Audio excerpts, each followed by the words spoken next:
Hi, I'm Wyatt. And I'm Grace. And you're listening to our dad and your host of the Vacation Rental Revolution podcast. What's up, guys? Welcome to the Vodacy Vacation Rental Revolution podcast. I'm your host, Sean Moore. And today we're coming to you and we're going to talk about a subject that I get a little bit frustrated about, but really more because I see the possibilities in things. And what I want to talk to you about today is the secret curse of success. And I had a conversation with one of our absolute rock star successful members inside of our membership group, and we started having this conversation. I just haven't been able to stop thinking about it. And because it's a conversation that I have a lot and I see in a lot of people that I talk to. And this was kind of no different, and I've kind of seen him go through this course over the past year and a half, and where he started from, where they ended up right now, and kind of that conversation that's happening in his head right now that happens in a lot of people's heads, and it is that one of those kind of the opposite side of success that we all love having success and we all strive for success, but there's kind of an ugly side to success. And I want to talk to you about that today. And I call that kind of the secret curse of success. And because this story, I was talking to Jeff and Jessica Weaver. They were some of our members in our group about a year and a half ago. And Jeff and Jessica, I remember, very successful, well off, well-to-do, doing their thing. And like I do with almost all the people that I talk to in the very beginning, is I ask them a question, and I ask them if good is good enough, and or do they want more? And just to kind of see, because the pathway to success is easy, but what I have found is a lot of people that have already experienced success, and you maybe one of those people. I talk to a lot of our people, and they definitely had experienced success, and I asked them if good's good enough, and it gave them pause a little bit, and they thought about it, but they definitely had a definitive answer that yes, they wanted more. And that's what I'm looking to hear when I talk to people, because like I said, the framework and the process, this is a road well traveled, and there's many roads well traveled. It's not just our road, but if you want to invest in vacation homes and have success and make some money, then this is a very well traveled road. The success part is pretty easy for us at this stage. The hard part is having that conversation in our clients' minds of, do they want more? Because we actually have our clients who come to us and they're in a pretty good position. And I'll tell you Jeff and Jessica's story and why the conversation with him at this stage made me really start thinking about this again, because it's a conversation I have over and over and over again, and then I just realized it kind of starts to resurface. And Jeff and Jessica contacted me about a year and a half ago. And Jeff was a full-time CPA, working as a corporate CPA, very successful, doing well for themselves, wanting to get into the vacation rental side of life, as is typical with people that we talk to. And maybe you're in that same position listening to this podcast, obviously. And at the time, asked them that question, and they said, yes, we want more. We definitively want more. We said, okay, here's the path we're going to lay out for you. They ended up coming on board, joined our program, and we started plugging them into the process. And they put their head down, and they started grinding away, and they made things happen. It wasn't always an easy road. Like I said, the framework's there. The path is well traveled and the framework is proven, but there's always these little things along the way, right? There's these road bumps in the road, and every road has these road bumps. Well, they ended up actually finding a property where their property was on the market down in Gulf Coast of Florida, down in Destin, Florida, and this is a white hot vacation rental market. Tons of people are going there early in the year, and it has been white hot for many years. And found this property. I think at the time, the average time on the market on their property was, average time for properties on the market in that market particularly was about 2 weeks. And this property had been on the market for it was 150 days, so over 5 months. And everybody started to ignore it. And it was an existing vacation rental, good location, but had been an existing vacation rental for 8 years, never really produced very well. The acquisition price on the property at the time was $750,000. It was producing about, I think the highest gross revenue it ever produced was about $63,000. And after you factor in debt service and management fees and all the different things that go into operating a vacation rental, that's a negative cash flow property. And so that was losing money every year at its best. And so everybody started ignoring this property. Well, Jeff went through our process. Jessica started looking at things, and they started to recognize the opportunity. And in fact, at the time, right, as is normal, they hadn't been in this game for very long, and they started second guessing themselves, saying, in fact, I remember him calling me almost embarrassed to show me the property and saying, hey, Sean, we found this property. Jessica and I have been going through this process. We're going through it. We think we're doing something wrong because we found this property and it seems like it's a good opportunity based on your framework and system that we're following, but everybody's ignoring it. This thing's been on the market for a long time, right? And so I dove into it. I looked at it. We went through and we did a property analysis on it, and we started to recognize that there were some things that people were ignoring, which is common actually in this space. There's the way that we analyze properties, the things that we're looking at. We peel back a few extra layers of the onion, if you will, and so it is common that we start to see properties that kind of the diamonds in the rough. And I said, man, you guys, this looks like a really good property. I think this has the potential to produce way more than it is. I think it was getting, the marketing wasn't done right on it. The property needed to be set up differently. The customer experience needed to be set up differently. All these different things needed to happen, but they were willing to do that. And so we started to make a game plan, and they went and made an offer on the property, got the offer accepted, and it started making a budget for some of the things that they were going to do to fix it up. Well, right after this all happened, they're about to close on the property, and COVID happens, and COVID hits, and things start shutting down.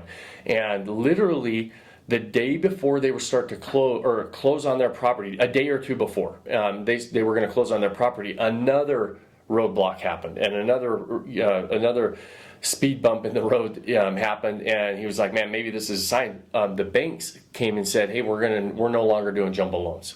We're going to put a pause on jumbo loans, and we're no longer doing jumbo loans. Their loan officer called them and said, if you guys want to close this, you've got to close it today, because literally tomorrow I can't do a jumbo loan. They called up and they were like, what do we do here? We feel like it's a great property. But it's our first property. We're super excited, but we're also like scared to death, nervous. And obviously I can't make those decisions for people. We had a good chat about it, and to their credit, they decided to move forward. They trusted the process, had faith in the process, and they decided to move forward. Fast forward a year, they ended up, let's back it up. So they closed on the property.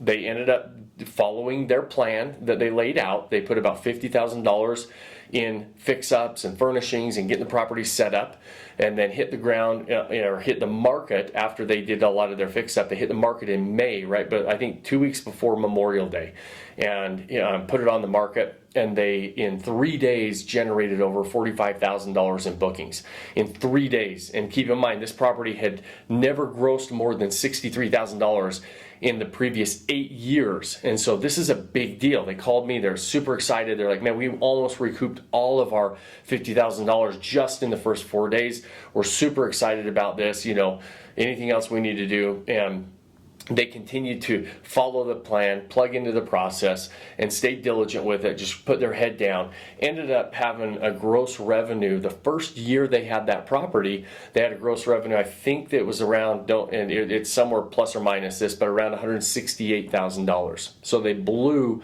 the previous 8-year record of this property just completely out of the water. And they netted in their pocket about $70,000. They had a total of $150,000 in this property, so their cash on cash return was almost 50%. I mean, crazy high, awesome property, home run, absolute home run. But they followed this process, and I actually went down and visited their property. We have a number of members down there. They're about a year and a half into it. About 3 months ago, I was there visiting their property, and they got word from their agent that sold them the property originally that she has a buyer for their property, and they're into the property, $800,000. They got an offer, or had a buyer for their property for $1.8 million.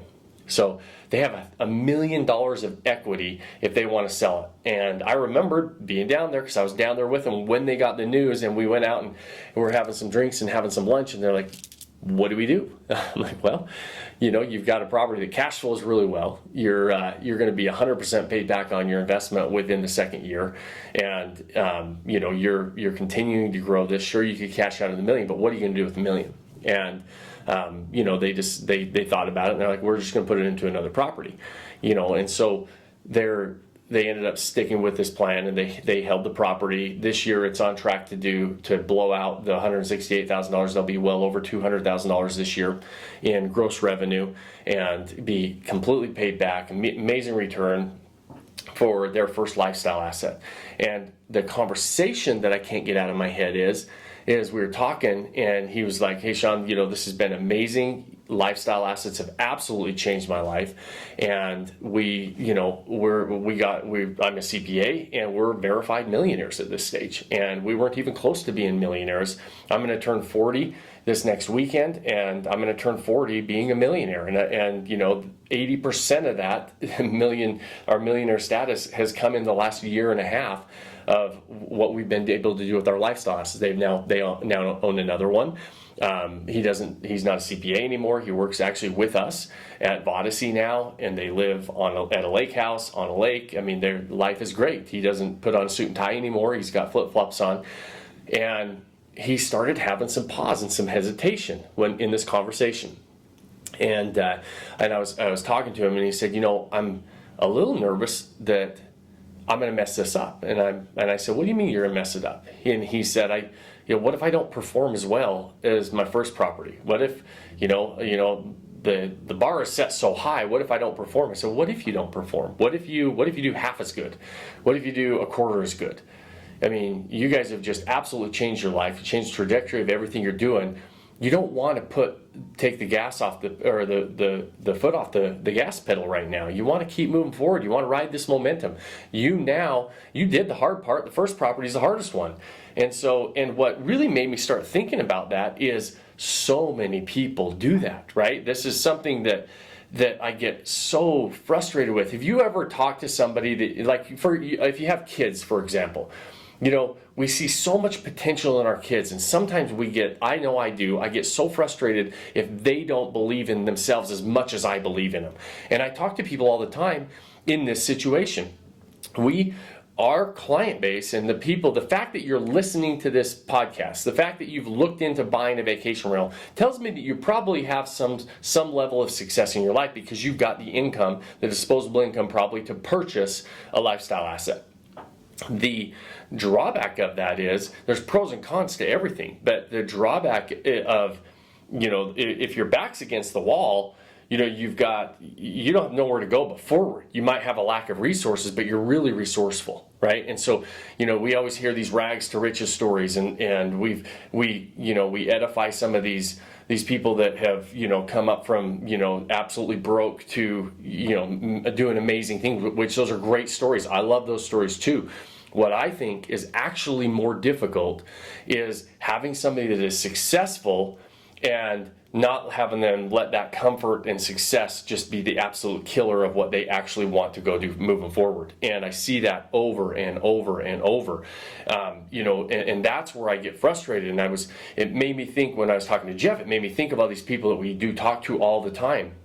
And that's a hard sell to somebody, right? I talk to people who are making really good money, and they're very comfortable. And I always say that comfort is the killer of all growth. And, it's where dreams go to die. That comfort zone is where dreams go to die. And it drives me crazy because, you have all the resources, way more resources than somebody that's back against the wall. But that's that secret curse of success. You have the resources, but you're comfortable. You're not resourceful, and you start playing prevent defense, right? If you're a sports fan, whenever you watch a team that's just been killing it all game, whether it's whatever it is, football, basketball, those are obvious ones that they use. We see this a lot, and they start to play the prevent defense, and sure enough, you're like, don't do that. As a fan, I'm always like, don't go into the prevent defense. You're going to lose the game.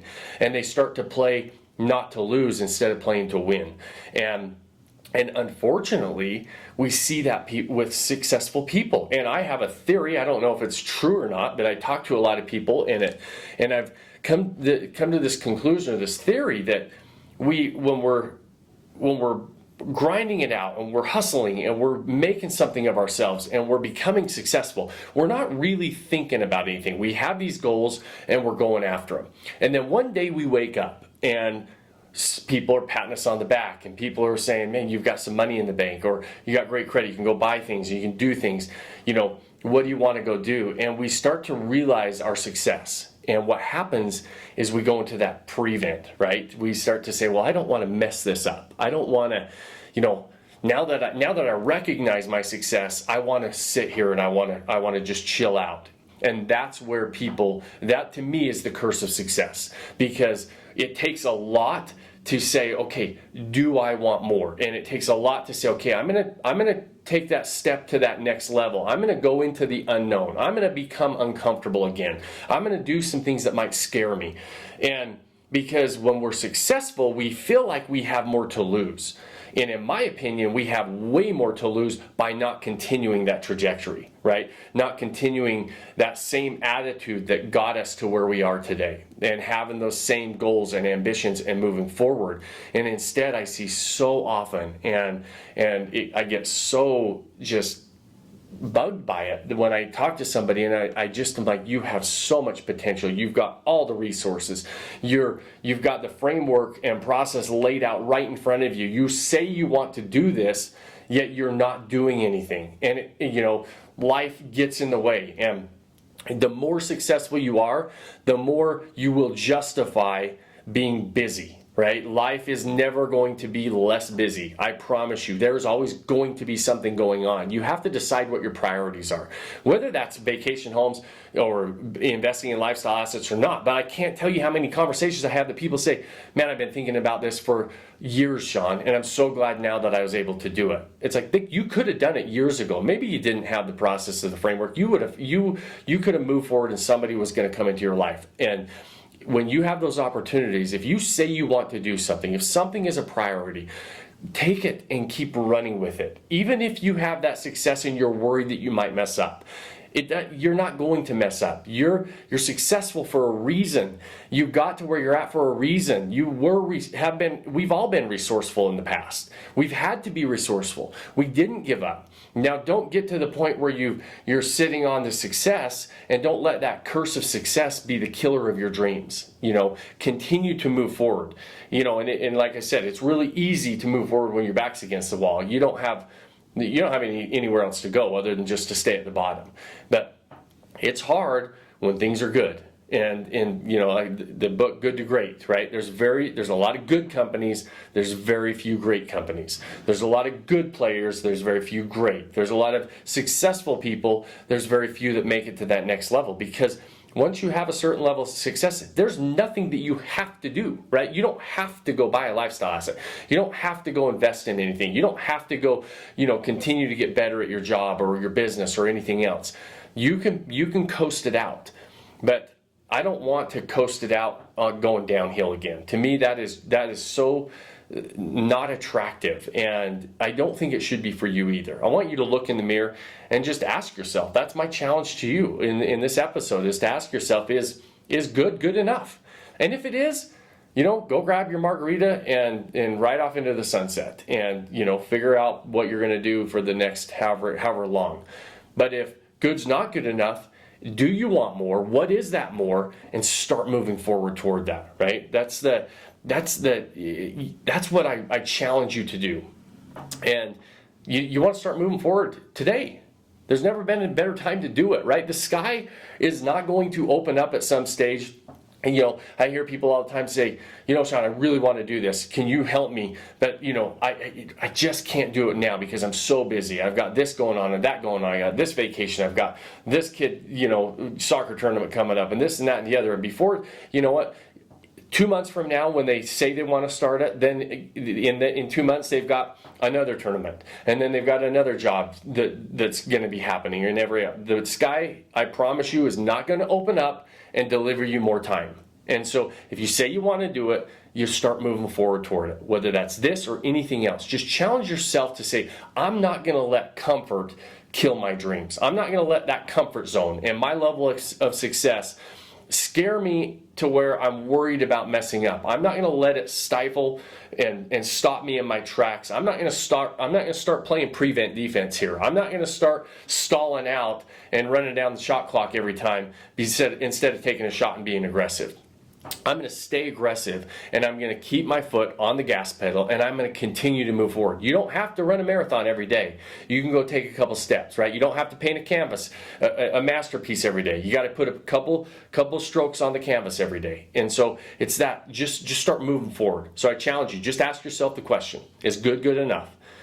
And do you want more? And if the answer is yes, start figuring out and prioritizing what that more is, and even if it's just small steps every day, even if it's just moving forward, don't ask yourself or even allow yourself that question to creep in to say, I think I'm just going to sit here because everybody thinks I'm pretty good right here. I feel pretty good right here. And I'm pretty busy, there's a lot going on, and so I'm not going to move forward.